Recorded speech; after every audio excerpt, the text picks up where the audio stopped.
Okay, here we have the actual steering lock off of 525i, and we've taken it off basically because the inside of it was broken, the mechanism was inside was broken. As you can see, the actual inside is broken in there. So I wanted to get the lock out, the barrel out, to use the barrel on a new locking mechanism. So basically this is where your steering wheel comes down into the main shaft.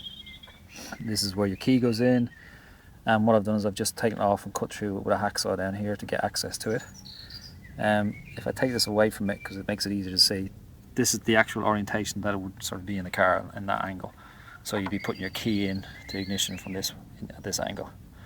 I've taken it off to make it clearer, to sort of show how you do it. When you put the key in, the key will go in to this angle. Hang on a sec. And if you look closely, you'll see that there's a tiny little hole there. I was given a tool from a friend of mine who is BMW, and this is what it looks like. You'd use a wire coat hanger or whatever, or a piece of coat hanger. It's tiny, it's only about 1 mil, and it needs to be at an angle. So basically what we're going to do is we're going to go into this little hole here, I don't know if you can see it, but the key has to turn in a particular angle, and the angle is just sort of shortly sly of vertical, slightly over that, so that the hole is completely to the right, at right angles.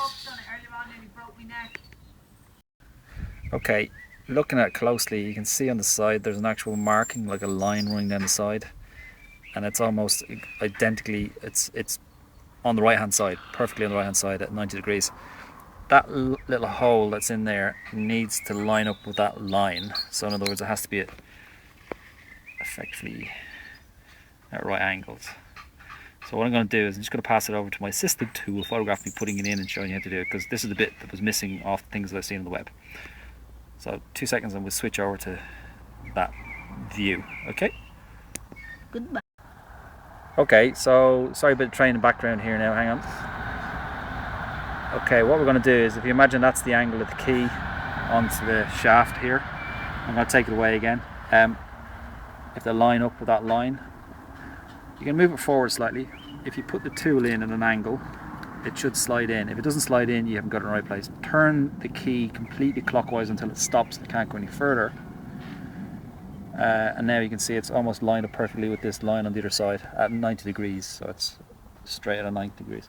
Now what I found is I had to do this was to turn it the other way at an angle and pull it, and it comes out. So you can see there's the little thingy. So again, if I show you that with it down, as I put it in and push, most people are saying put that in and push up, but in my case it didn't release it. You have to actually turn at an angle to get the thing to come down. See? Again, there's the angle of the wire. You put the wire in at that angle or whatever, and then turn it, and it switches down. I mean, maybe I'll put it in at that angle, I don't know. I haven't tried it, let's see.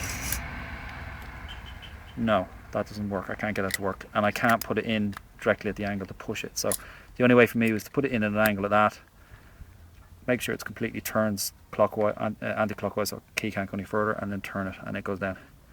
Show you that one more time. So you turn the key slightly that way till you can get it in at an angle. Make sure your key's fully anti-clockwise so it can't go any further. Turn the tool or the wire in. It could be a paper clip, heavy duty paper clip, and then pull and it should come out. Again, put it in that angle, turn it to the side, and it goes down. Okay, here ended the video. I hope that's useful to somebody, because it took me hours to work that one out. Thanks very much. Bye.